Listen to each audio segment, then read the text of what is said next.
Marqué el número de mi hijo por quinta vez esa mañana, y en lugar de escuchar su voz, una grabación fría y mecánica me atravesó el pecho como un cuchillo.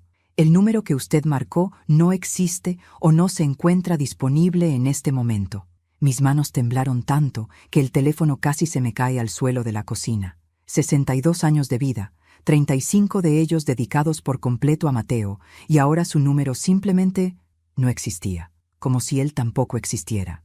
Como si yo nunca hubiera existido para él. Con el corazón latiendo desbocado, busqué el contacto de Patricia, mi nuera. Ella respondió al tercer tono, con esa voz dulce y calculada que siempre usaba conmigo, como si hablara con una niña pequeña o con alguien no muy inteligente. «¿Aló?», dijo, y pude escuchar música de fondo, risas, el tintineo de copas. «Patricia, soy yo, Elena. No puedo comunicarme con Mateo. Su teléfono dice que no existe. ¿Está todo bien? ¿Le pasó algo?». Hubo una pausa demasiado larga. Luego, ese suspiro que conocía tan bien, ese suspiro de fastidio apenas disimulado. «Ah, suegra», comenzó, y mi estómago se contrajo. «Sí, es que nos mudamos de ciudad hace como 2 meses. Se nos olvidó decirte.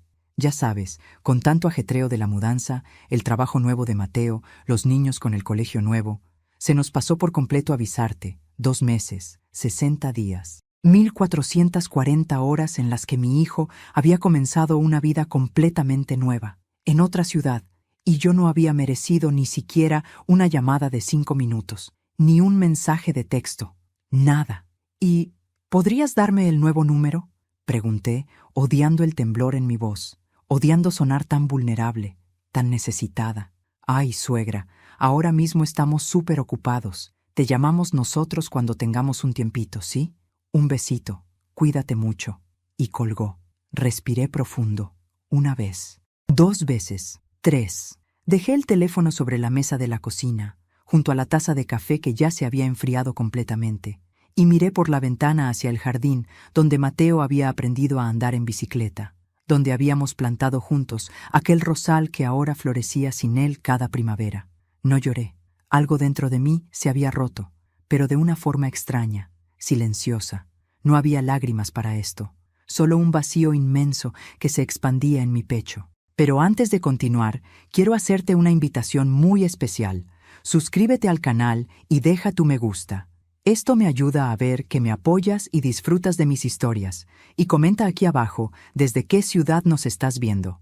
Ahora, continuemos. Los siguientes días fueron un borrón de silencio. Cada mañana me despertaba con la esperanza de que hubiera sido una pesadilla, de que mi teléfono tendría un mensaje de Mateo explicándolo todo, pidiendo disculpas por el malentendido. Pero solo había silencio. Las paredes de esta casa, donde lo crié sola después de que su padre muriera cuando él tenía apenas 8 años, parecían cerrarse sobre mí. Intenté mantenerme ocupada. Limpié armarios que ya estaban limpios. Cociné comidas que apenas probé. Llamé a algunas amigas del grupo de tejido, pero ¿cómo explicarles que tu único hijo, la persona por la que sacrificaste todo, simplemente te había borrado de su vida como quien borra un contacto viejo del teléfono? Una tarde, mientras revisaba álbumes de fotos, buscando tal vez una respuesta en esos rostros sonrientes del pasado, me detuve en una imagen de la graduación de Mateo.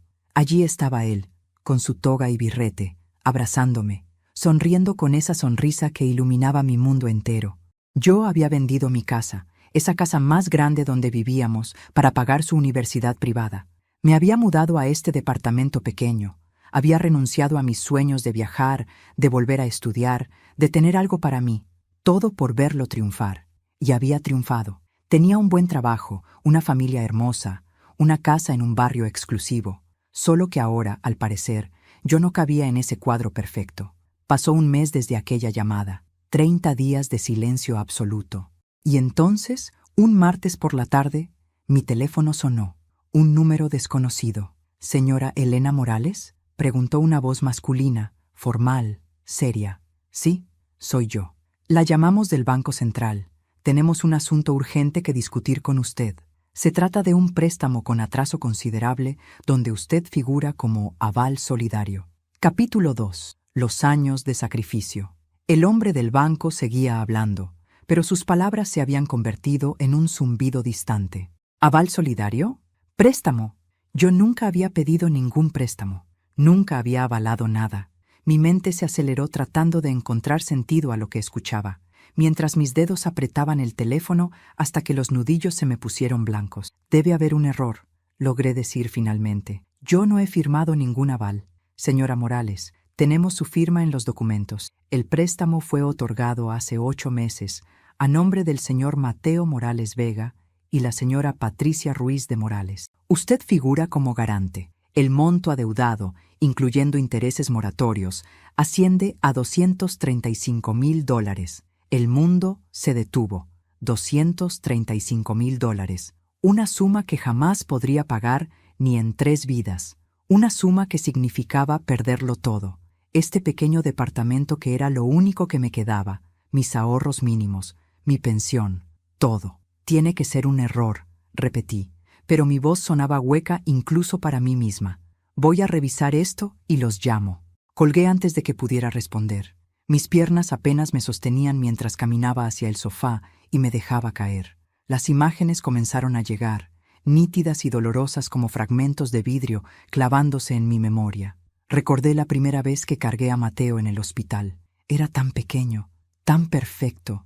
Roberto, mi esposo, tenía lágrimas en los ojos cuando lo tomó en brazos. Vamos a darle el mundo entero, me había dicho, y lo intentamos. Durante 8 años fuimos una familia feliz, completa. Hasta aquella mañana, cuando Roberto salió a trabajar y nunca regresó. Un aneurisma cerebral, fulminante, sin advertencia. Me dejó sola con un niño de 8 años y un futuro incierto, pero yo no me rendí. Trabajé en lo que fuera necesario. Por las mañanas era secretaria en un despacho de abogados, por las tardes daba clases de inglés, los fines de semana vendía productos por catálogo. Todo para que Mateo no sintiera la ausencia de su padre como una carencia económica, para que pudiera seguir en su colegio privado, para que tuviera sus clases de fútbol, para que cada cumpleaños tuviera su fiesta. Recuerdo las noches en que me quedaba dormida sobre la mesa de la cocina, revisando números, estirando cada peso hasta el límite. Recuerdo cómo rechacé la propuesta de matrimonio de Ernesto, aquel hombre bueno y estable que me cortejó durante 2 años, porque Mateo había dicho que nadie podría reemplazar a su padre. Y yo, tonta de mí, pensé que estaba protegiendo su corazón. Ahora me pregunto si solo estaba alimentando su egoísmo. Cuando Mateo cumplió 17 años y llegó la hora de pensar en la universidad, no había dinero suficiente. Las mejores universidades eran privadas, caras, inalcanzables para una viuda con trabajos modestos. Pero Mateo tenía sueños grandes. Quería estudiar administración de empresas en la Universidad Metropolitana, la más prestigiosa y costosa de la ciudad. «Mamá, es mi futuro», me había dicho una noche, con esos ojos que eran idénticos a los de Roberto. «Si no estudio allí, nunca voy a conseguir un buen trabajo. No quiero terminar luchando como tú toda la vida». Esas palabras me dolieron, pero las entendí como la desesperación de un adolescente que quería más de lo que la vida nos había dado. Así que tomé la decisión. Vendí nuestra casa, esa casa de 3 habitaciones con jardín donde habíamos sido felices, donde cada pared guardaba recuerdos de Roberto. La vendí y con ese dinero pagué los 4 años de universidad de Mateo. Nos mudamos a este departamento de 2 habitaciones en un barrio más modesto. Mateo se quejó al principio. Extrañaba su cuarto grande, extrañaba el jardín, extrañaba la piscina del conjunto residencial anterior, pero le dije que era temporal, que cuando se graduara y consiguiera un buen trabajo, podríamos volver a tener una casa bonita. Él asintió, pero vi en sus ojos algo que no quise reconocer entonces. Vergüenza, vergüenza de mí, de nuestra nueva vida más humilde, de tener que decirles a sus amigos que nos habíamos achicado.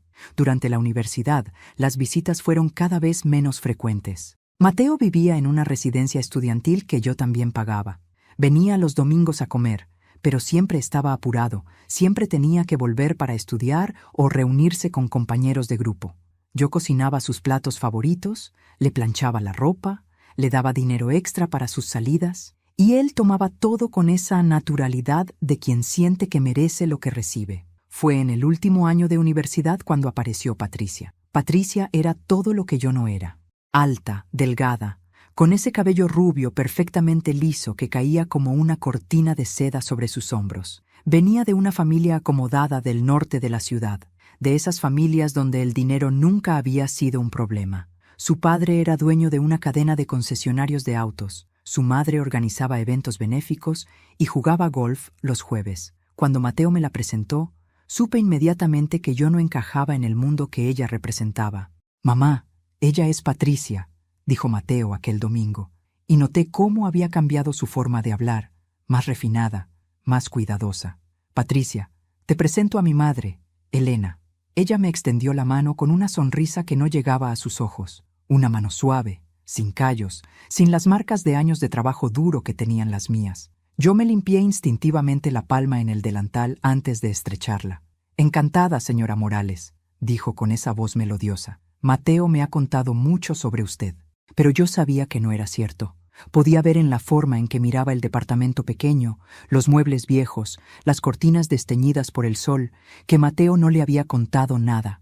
O peor aún, que le había contado una versión editada, suavizada, donde su madre no era una mujer que había sacrificado todo, sino simplemente alguien de quien prefería no hablar mucho. La boda fue 2 años después. Para entonces, Mateo ya trabajaba en la empresa del padre de Patricia.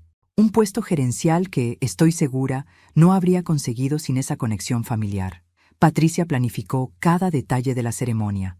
Una iglesia colonial en el centro histórico, un salón de recepciones con vista al río, 300 invitados. Yo conocía a 5 de ellos. «Mamá, ¿podrías usar este vestido para la boda?», me había dicho Patricia 3 semanas antes, mostrándome un vestido beige, discreto, casi invisible.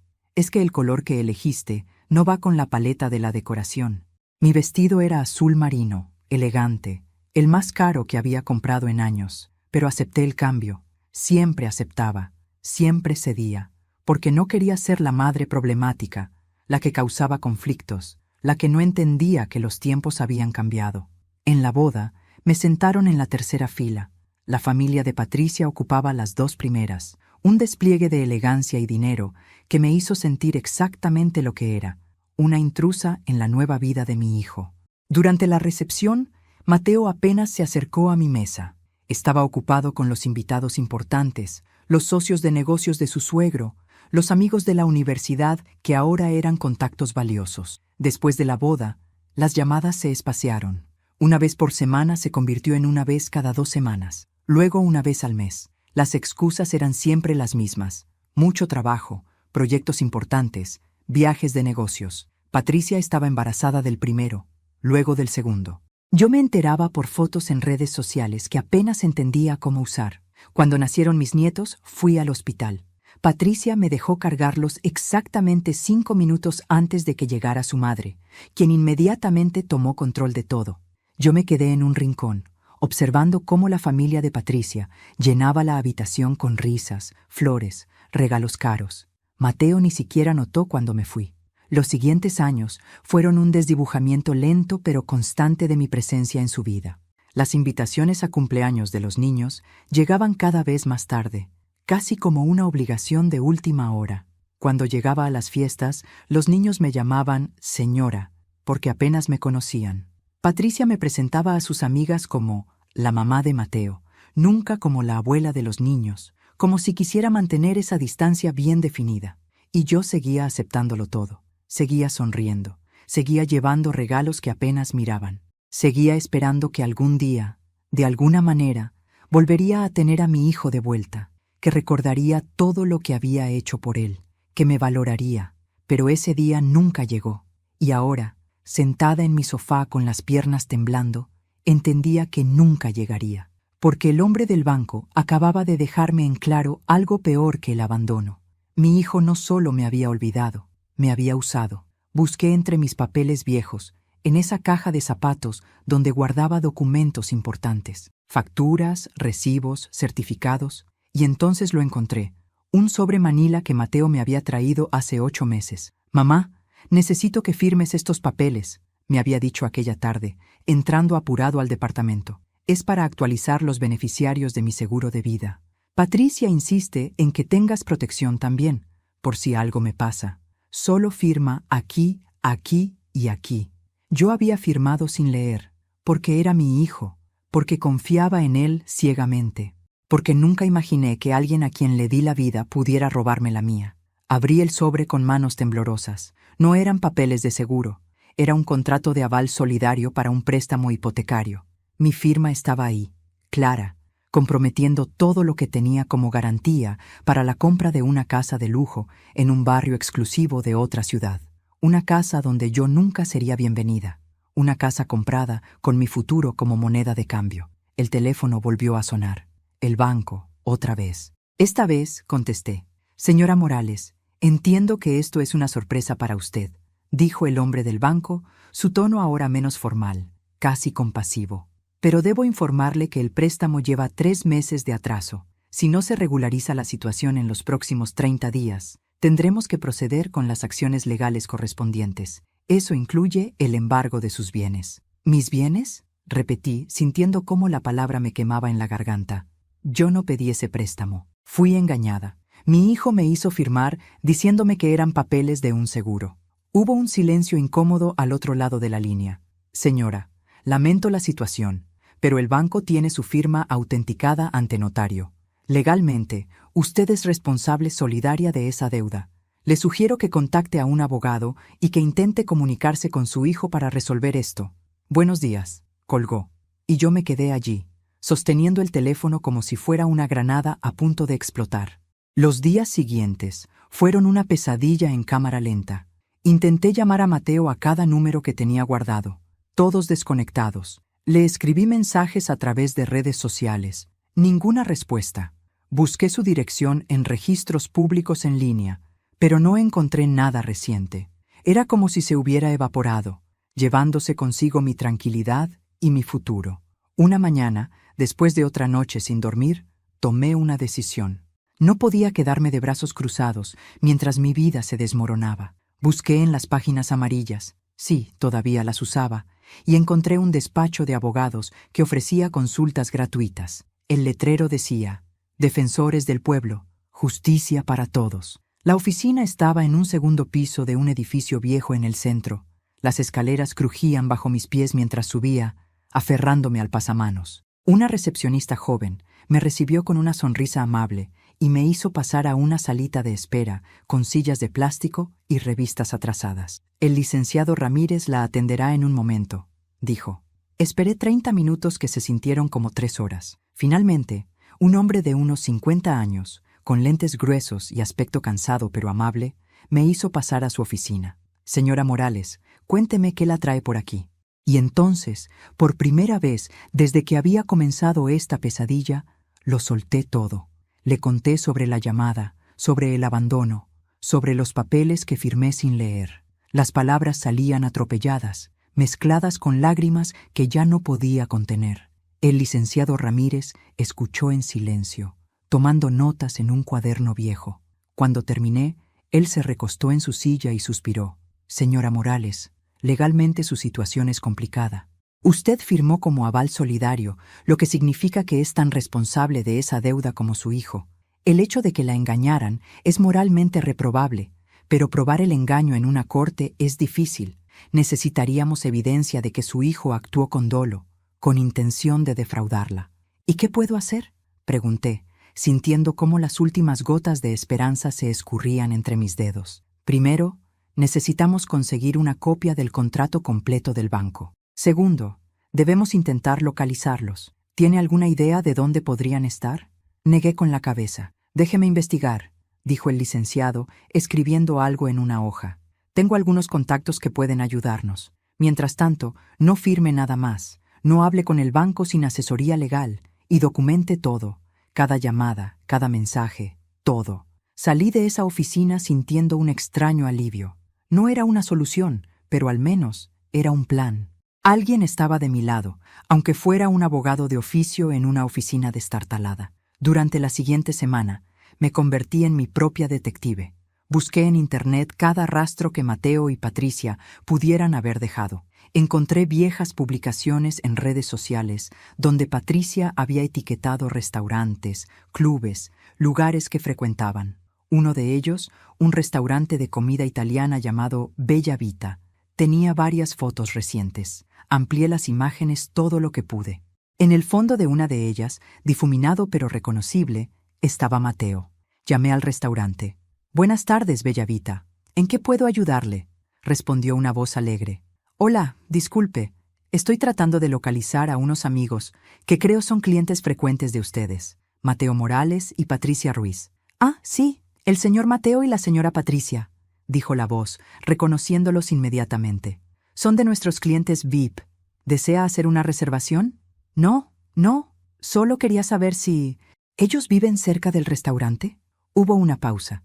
Había sido demasiado obvia. «Lo siento, señora, no puedo dar información personal de nuestros clientes. ¿Algo más en qué pueda ayudarle?». Colgué, pero ya tenía algo. Sabía que estaban en esa zona de la ciudad. El licenciado Ramírez, con sus contactos, pudo confirmar lo que yo sospechaba. Mateo y Patricia se habían mudado a Las Colinas, un desarrollo residencial exclusivo a 2 horas de aquí, donde las casas empezaban en $500,000. $500,000 comprados con mi firma, con mi confianza, con los pedazos rotos de mi corazón de madre. «Tengo la dirección», me llamó el licenciado una tarde. «Calle Los Robles, número 847, Las Colinas. Pero señora Morales, le aconsejo que no vaya sola. Esta gente claramente no tiene escrúpulos, pero yo ya había tomado mi decisión. Necesitaba verlo con mis propios ojos, necesitaba enfrentarlos, necesitaba entender cómo mi hijo, la persona que crecí, alimenté y amé con cada fibra de mi ser, había podido hacerme esto. No fui a Las Colinas, no inmediatamente. Sabía que si me presentaba en su casa, me cerrarían la puerta en la cara, o peor aún, llamarían a la policía alegando que los estaba acosando. Había aprendido que la gente con dinero siempre tiene formas de protegerse, de convertir a los demás en los villanos de la historia. Así que esperé, observé, planifiqué. El licenciado Ramírez había obtenido más información.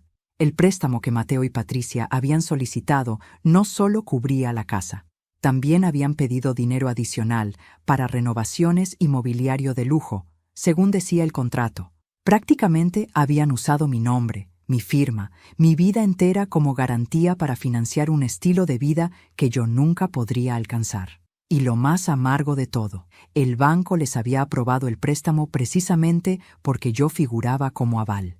Mi historial crediticio impecable, construido con años de pagar cada cuenta a tiempo, a pesar de las dificultades, había sido la llave que abrió esa puerta dorada para ellos. ¿El problema?, me explicó el licenciado durante una de nuestras reuniones, «es que, técnicamente, ellos tienen los medios para pagar.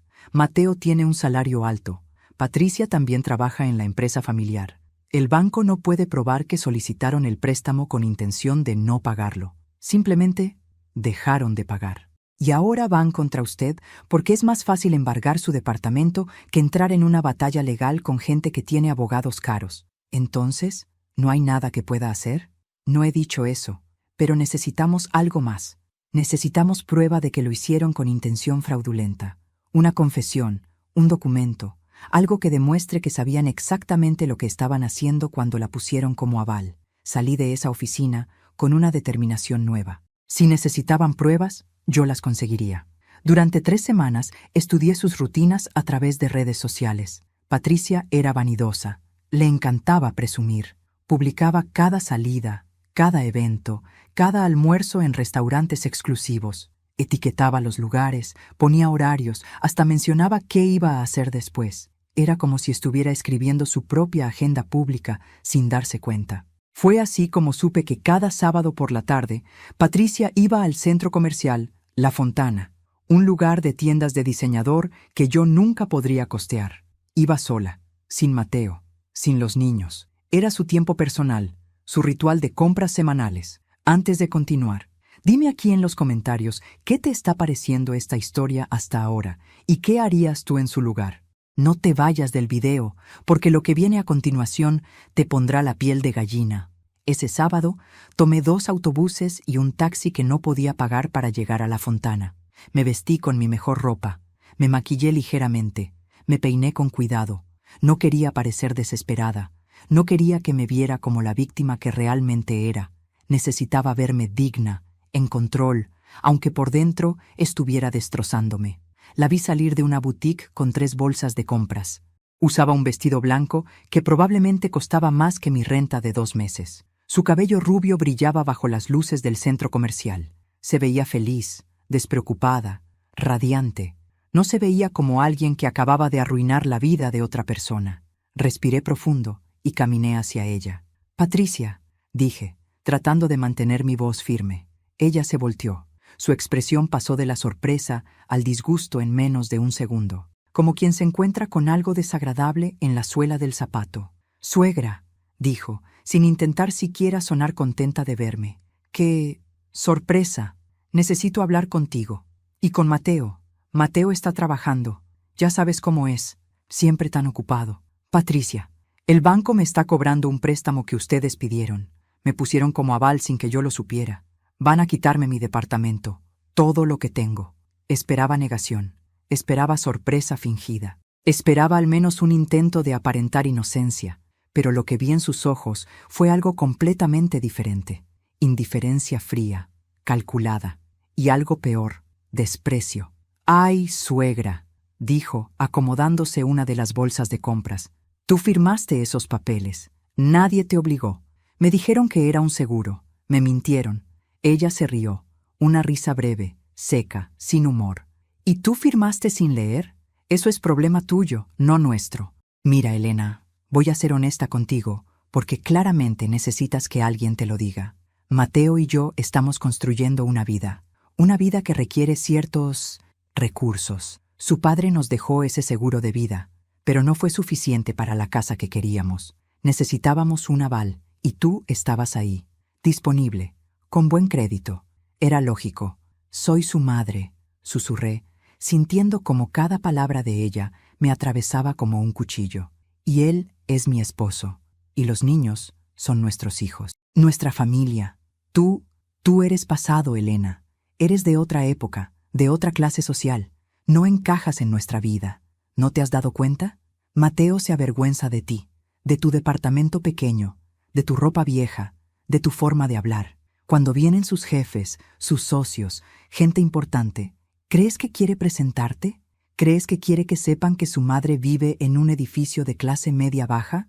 Las lágrimas comenzaron a rodar por mis mejillas, pero no podía detenerlas. Cada palabra de Patricia era una verdad brutal que yo había intentado ignorar durante años. «Los niños ni siquiera te conocen», continuó ella, implacable. «Para ellos, sus abuelos son mis padres, gente de nuestra clase, gente que puede llevarlos a viajes a Europa, que puede pagarles colegios privados, que puede darles el futuro que merecen. ¿Tú qué les darías? ¿Paseos al parque? ¿Galletas caseras? Por favor».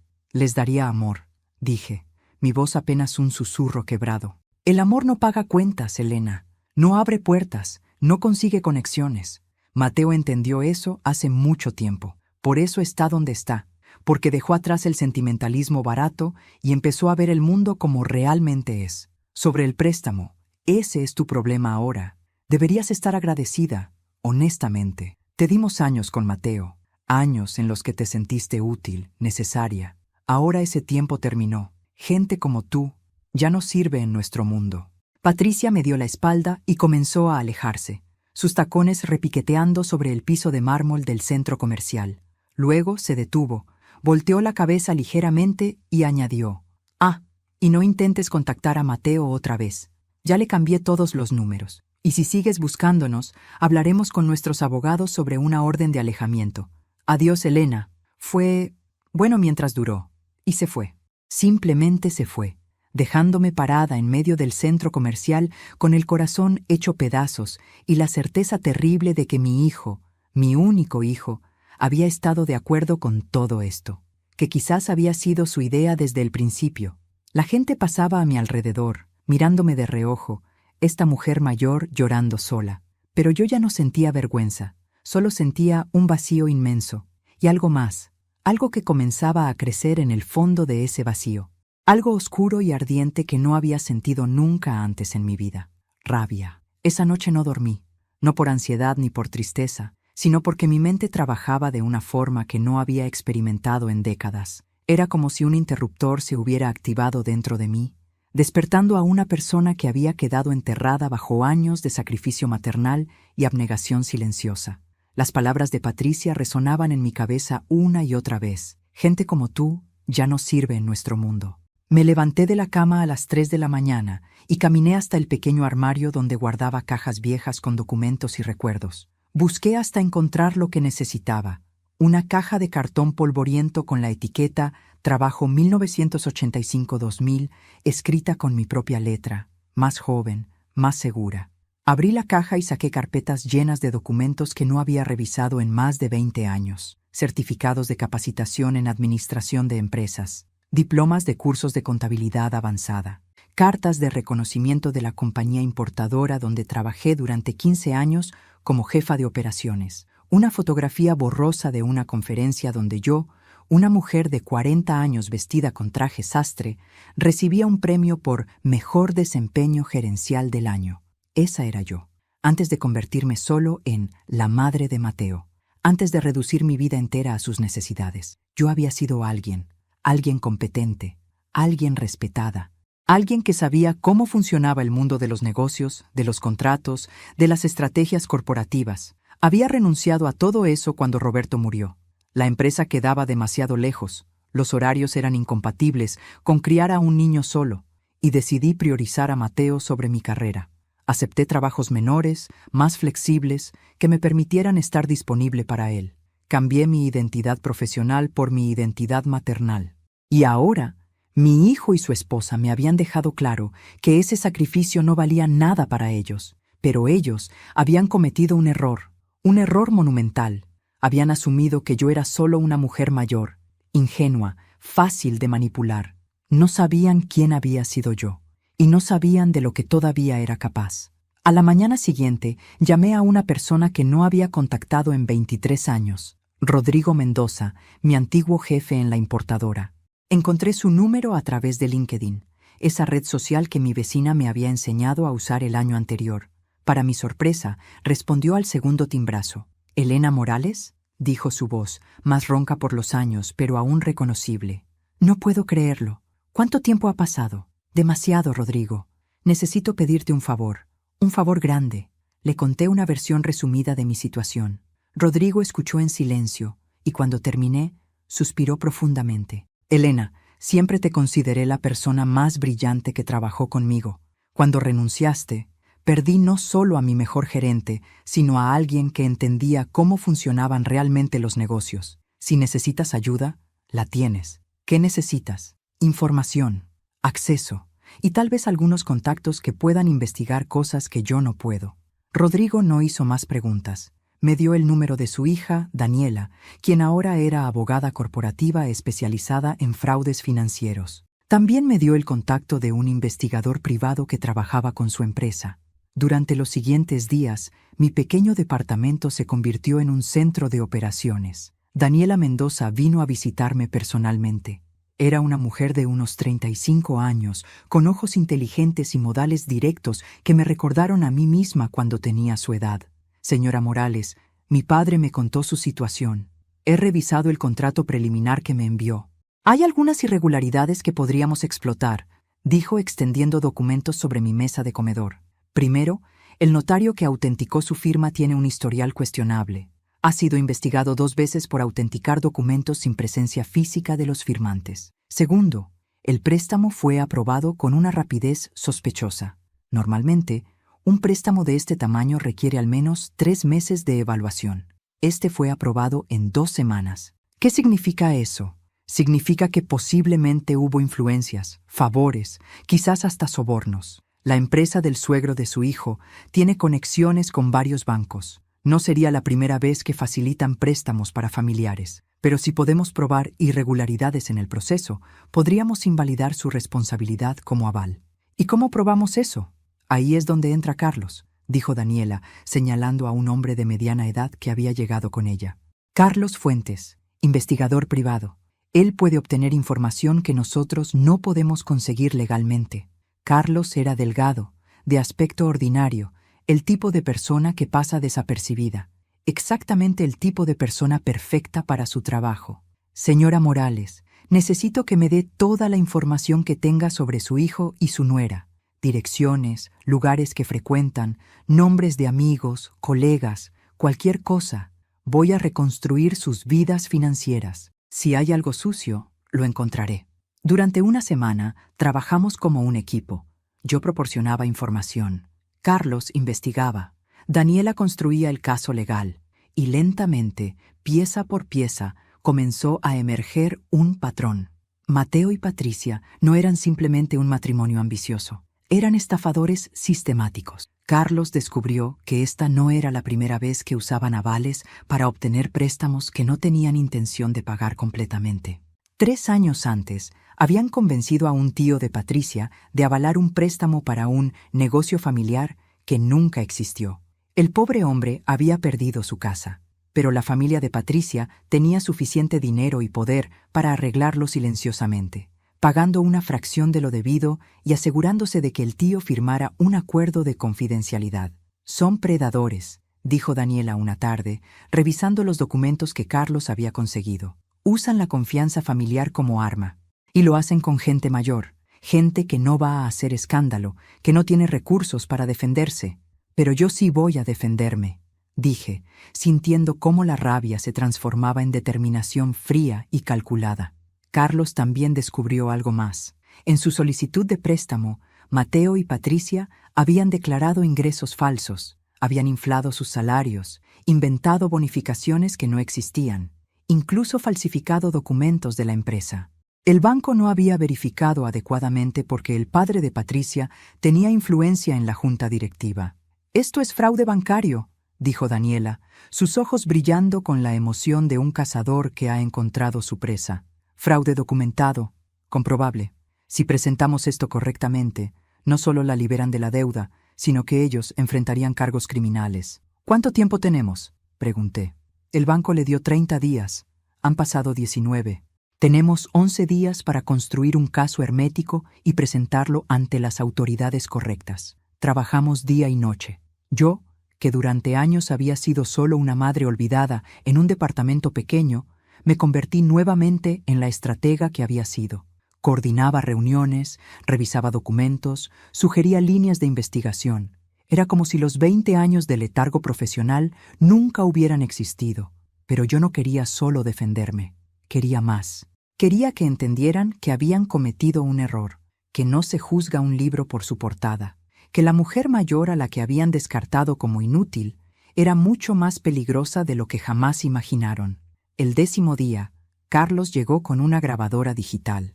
«Conseguí esto de un empleado descontento de la empresa del suegro», dijo, presionando play. Era la voz de Mateo, clara, inconfundible. «El plan con mi madre fue perfecto. Firma todo lo que le pones enfrente. Es tan sentimental y confiada que nunca sospecha nada». El banco estaba dudando del préstamo, pero con su historial crediticio como aval, lo aprobaron inmediatamente. Y si todo sale mal, que pierda ella su departamento. Total, ya está vieja. ¿Qué más necesita? La grabación continuaba, con risas, con Patricia añadiendo comentarios crueles sobre gente de su generación que no entiende cómo funciona el mundo moderno. Cerré los ojos, no de dolor, sino de satisfacción. Los había subestimado completamente, y ahora yo tenía todo lo que necesitaba para destruirlos. «Es hora», le dije a Daniela. «Vamos a devolver el golpe». Y esta vez no iba a contener mis puños. Daniela organizó todo con la precisión de un cirujano. Teníamos la evidencia, pero necesitábamos algo más. Una confesión directa que no pudiera ser desestimada en una corte. La grabación que Carlos había conseguido era útil, pero un buen abogado podría argumentar que fue obtenida ilegalmente o que estaba fuera de contexto. Necesitábamos que Mateo se incriminara a sí mismo, voluntariamente, en una conversación conmigo. «Es arriesgado», advirtió Daniela. «Si sospecha algo, si se cierra, perdemos la oportunidad. Tiene que ser natural. Tiene que creer que usted está derrotada». «Lo estará creyendo», dije con una calma que me sorprendió a mí misma. Porque eso es lo que él quiere ver. A su madre destrozada, suplicando, desesperada. Le daré exactamente eso. Pasamos 2 días preparando el encuentro. Yo practicaba mis líneas como una actriz ensayando para el papel de su vida. Tenía que parecer quebrada pero no histérica, desesperada pero no amenazante. Tenía que activar cualquier resto de culpa o humanidad que pudiera quedar en mi hijo, aunque en el fondo ya sabía que probablemente no encontraría ninguna. Carlos consiguió el número de teléfono actual de Mateo a través de sus contactos. El investigador tenía métodos que yo prefería no conocer en detalle. El viernes por la tarde, con Daniela y Carlos presentes en mi departamento, con grabadoras profesionales estratégicamente colocadas y mi propio teléfono preparado para documentar todo, marqué el número. Sonó 4 veces. Pensé que no contestaría. Entonces, su voz, «¿Hola?», era la voz de mi hijo. La misma voz que había dicho «mamá» por primera vez cuando tenía 1 año. La misma voz que me había pedido ayuda con las tareas, que me había contado sus sueños, que me había dicho «te amo» miles de veces durante su infancia. Ahora sonaba cautelosa, molesta por la interrupción. «Mateo», dije, y no tuve que fingir el temblor en mi voz. «Soy yo, tu madre». Silencio. Un silencio tan largo que pensé que había colgado. «¿Cómo conseguiste este número?», preguntó finalmente, su tono frío como el hielo. «No importa. Por favor, no cuelgues. Solo necesito hablar contigo 5 minutos». «5 minutos, hijo. Te lo suplico». Otro silencio. Daniela me hacía señas de que continuara, que lo mantuviera en la línea. «5 minutos», dijo él, y escuché impaciencia en su voz. «Estoy ocupado. El banco me está demandando por el préstamo. Van a quitarme mi departamento, Mateo. Van a quitarme lo único que tengo. Por favor, necesito que me ayudes a entender qué pasó. ¿Cómo terminé siendo responsable de una deuda tan grande? Mamá, tú firmaste los papeles. Nadie te obligó. Pero me dijiste que era un seguro. Me mentiste, hijo. ¿Por qué? ¿Por qué me hiciste esto?» Escuché un suspiro exasperado al otro lado de la línea. «Mira, no te mentí. Tú simplemente no leíste lo que firmabas. Eso no es mi culpa. Eres una adulta. Se supone que debes ser responsable de lo que firmas. Pero soy tu madre. Confié en ti». «¿Sabías que era un aval para un préstamo?» «Claro que lo sabía», dijo, y su tono se volvió defensivo, irritado. «Necesitábamos un aval para la casa. El banco no nos daba el préstamo sin garantías adicionales. Tu crédito era perfecto. Nunca has debido nada. Era lógico usar tu nombre». Daniela levantó el pulgar. Seguía adelante según el plan. «Pero Mateo, si pierdo mi departamento, ¿dónde voy a vivir? Tengo 62 años. No puedo empezar de nuevo». «No sé, mamá. Supongo que tendrás que buscar algo más barato. O tal vez rentar un cuarto. Hay opciones». Cada palabra era un puñal, pero yo mantuve mi papel. «¿Y por qué dejaron de pagar el préstamo? ¿Están pasando por problemas económicos? Si es así, tal vez podamos hablar con el banco juntos, explicar la situación». «No estamos pasando por problemas económicos», interrumpió él, y detecté un tono de orgullo en su voz. «Tenemos el dinero. Simplemente decidimos que no valía la pena seguir pagando esa cantidad cada mes. Los intereses eran absurdos. Y bueno, para eso están los avales, ¿no?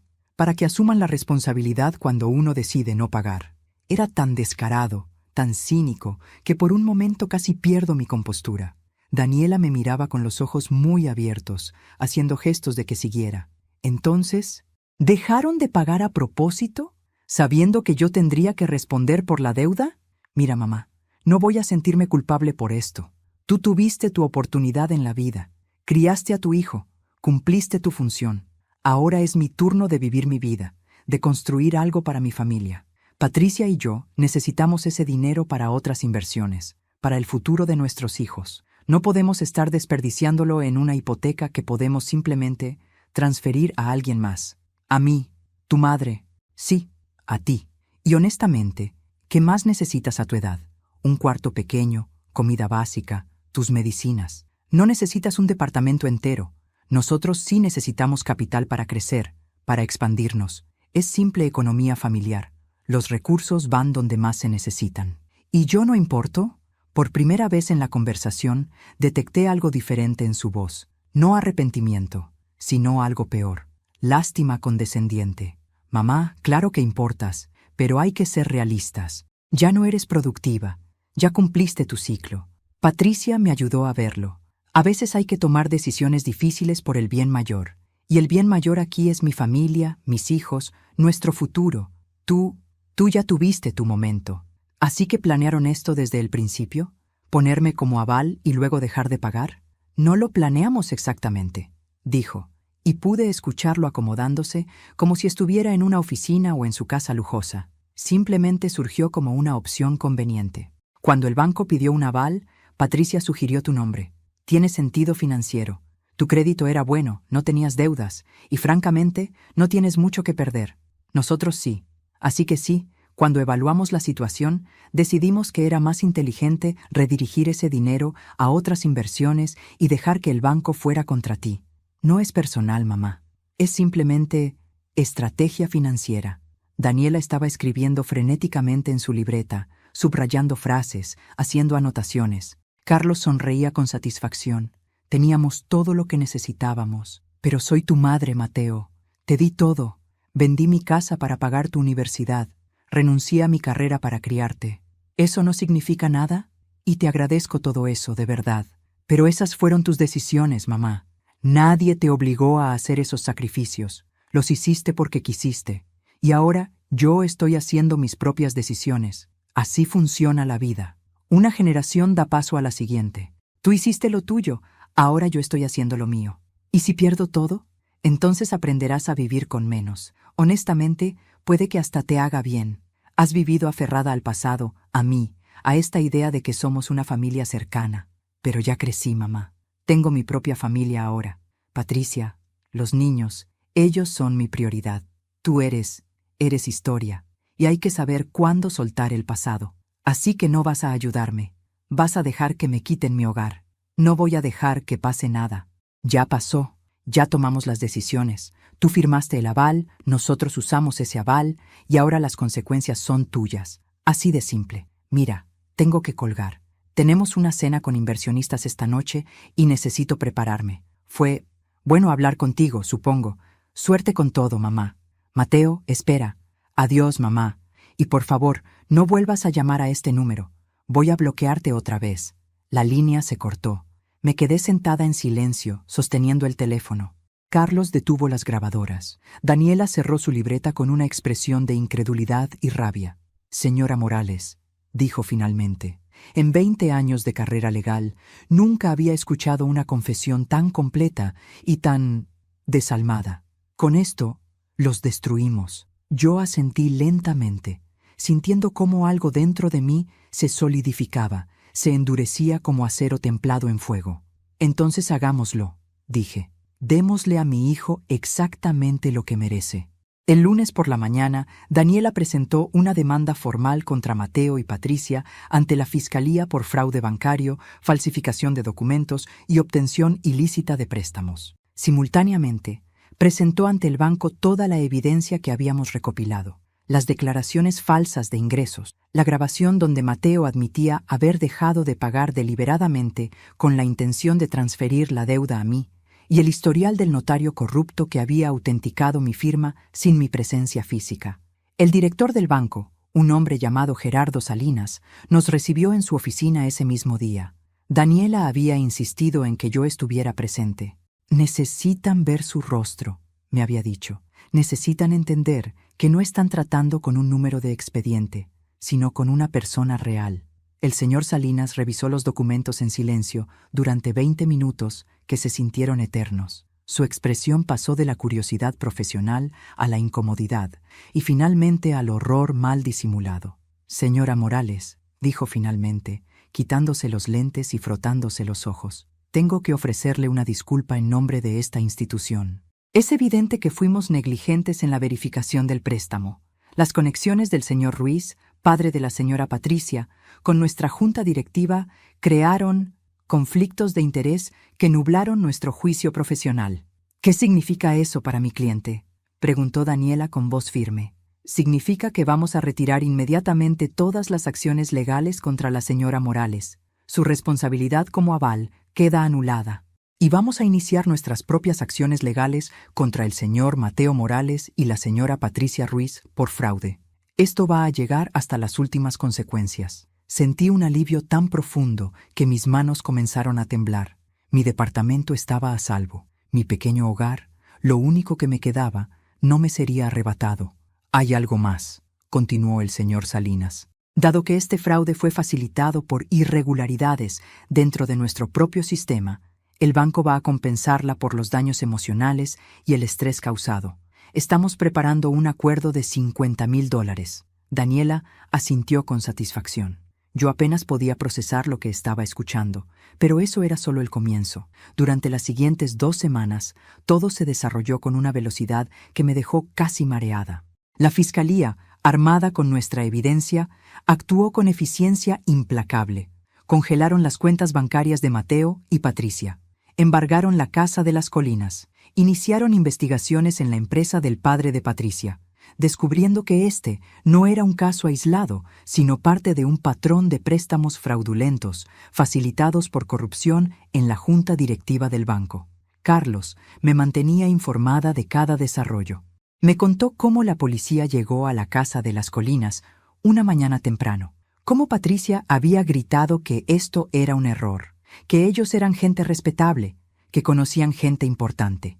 Cómo Mateo había intentado llamar a los abogados de su suegro, solo para descubrir que esos mismos abogados ahora estaban bajo investigación y no podían representarlo sin conflicto de intereses. Se están desmoronando, me dijo Carlos una tarde.